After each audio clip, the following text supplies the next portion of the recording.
Kemudian terkait tadi sempat Ya, dijelaskan Dokter Tan bahwa orang-orang yang menderita alergi sudah dipastikan harus menghindari makanan-makanan terkait yang diderita. Kemudian kalau untuk ya, intoleransi Dok, apakah sama? ya. Apakah penderita harus menghindari atau boleh mengonsumsi namun ada batasannya? Ya, kalau intoleransi biasanya demikian. Pertama memang kalau memang itu adalah makanan yang tidak terelakkan, makanan sehat misalnya ya, kayak misalnya kalau susu ya udahlah ya, kita kan udah lewat dari usia 2 tahun ya. Kita menyusui cuma usia sampai 2 tahun kan. Jadi susu bukan sesuatu yang mutlak dan harus gitu loh ya. Tetapi kalau misalnya ada beberapa makanan yang memang cukup menyehatkan seperti kayak beberapa jenis sayur, tomat dan sebagainya. Kalau cuman batasnya cuman sampai intoleransi, maka kita bisa melakukan sedikit teori yang disebut dengan desensitisasi. Jadi artinya sebetulnya ini adalah teori yang dipakai untuk orang-orang alergi.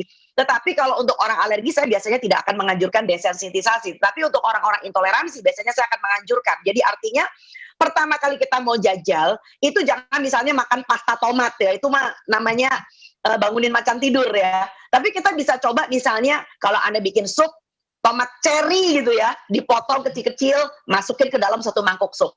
Kalau tomat cherry aja nggak apa-apa kali ya. Nah, nanti kali berikut coba kita tambahin tomat cherry-nya 2. Nah, lain kali coba jajal. Kalau ke restoran Sunda, coba lalap sambal yang pakai tomat. Nah, sampai akhirnya orang ini bisa makan tomat utuh sebagai lalap, misalnya seperti itu ya. Jadi itu disebut dengan desensi. Kalau memang makanan itu kita nilai bermanfaat dan sehat, begitu Mas. Berarti tidak sepenuhnya harus dihindari ya Dok jika masih di dalam taraf intoleransi makanan. Ya, tetapi jangan dicoba dalam jumlah banyak. Anda bakal punya masalah nanti. Berarti kalau untuk intoleransi makanan ini, apakah bisa disebutkan bahwa penderita bisa disembuhkan, Dok? Maksudnya disembuhkan dari yang sebelumnya dia misalnya intoleransi makanan terhadap telur. Apakah seiring berjalannya waktu si penderita bisa menjadi sembuh dan bisa mengonsumsi telur secara normal, Dok? Ya, intoleransi kita tidak sebutkan sebagai jenis penyakit, Mas. Intoleransi itu hanya sekedar apa ya namanya ya, suatu hasil pemeriksaan yang berdasarkan gejala dan tanda. Tapi kita tidak bisa mengatakan bahwa ini suatu diagnosa. Jadi memang tidak mudah menyebut kata intoleransi. Sebab begini, kerap kali misalnya saya sering kali punya pasien begini, dok, saya autoimun dok. Nah ini dia nih. Kata dokter saya nggak boleh makan ini, nggak boleh makan ini, nggak boleh makan ini, nggak boleh makan itu. Daftarnya panjang banget. Sampai saya bilang ini, Dek, terus kamu makan apa? Makan pasir. Karena daftarnya panjang banget yang nggak boleh makan. Nah, akhirnya ternyata setelah saya punya usut ya, ternyata yang katanya intoleransi itu sebetulnya bukan makanan-makanan sehat yang tertulis di situ, Mas. Ternyata misalnya ya, kalau dia bicara tentang dia intoleransi dengan telur misalkan. Nah, ternyata telurnya ini dia ceplok.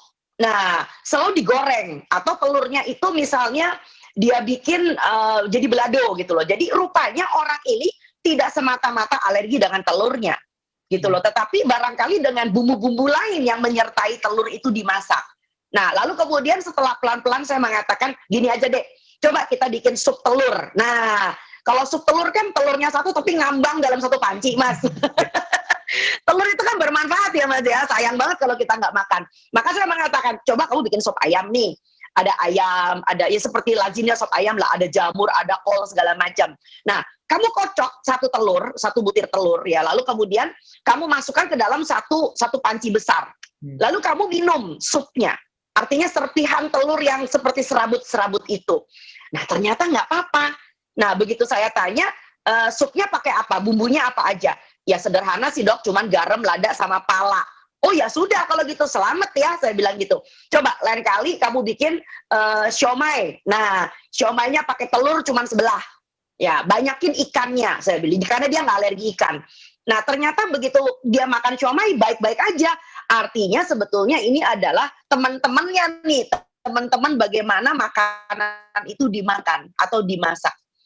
Gitu loh ya. Jadi sekali lagi dalam banyak bacaan yang kita dapatkan juga ternyata makanan-makanan zaman sekarang, Mas, abad 21 ini, sekarang udah abad 21 ya, itu banyak sekali orang menderita alergi makanan, intoleransi, bahkan mengarah ke GERD, lalu kemudian asam lambungnya naik dan sebagainya. Setelah diusut-usut, itu sebetulnya yang dia makan itu bukan makanan beneran sebetulnya. Artinya makanan beneran, bahan makanannya yang menjadi masalah. Tetapi yang dia makan itu dagangan orang, Mas. Nah, dagangan orang itu isinya macam-macam gitu kan. Seperti misalnya dikatakan dia alergi ayam. Sampai saya bilang, hah? Daging ayam bikin alergi? Kayaknya gue gak pernah denger deh, saya bilang gitu kan.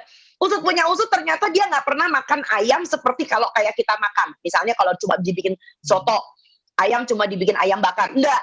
Ini anak ini nih kalau makan ayam teriyaki lah, ayam pakai barbecue sauce lah, ayamnya, ya jangan-jangan ini anak alerginya nih gara-gara racikannya itu nih. Bener juga kejadian, Mas.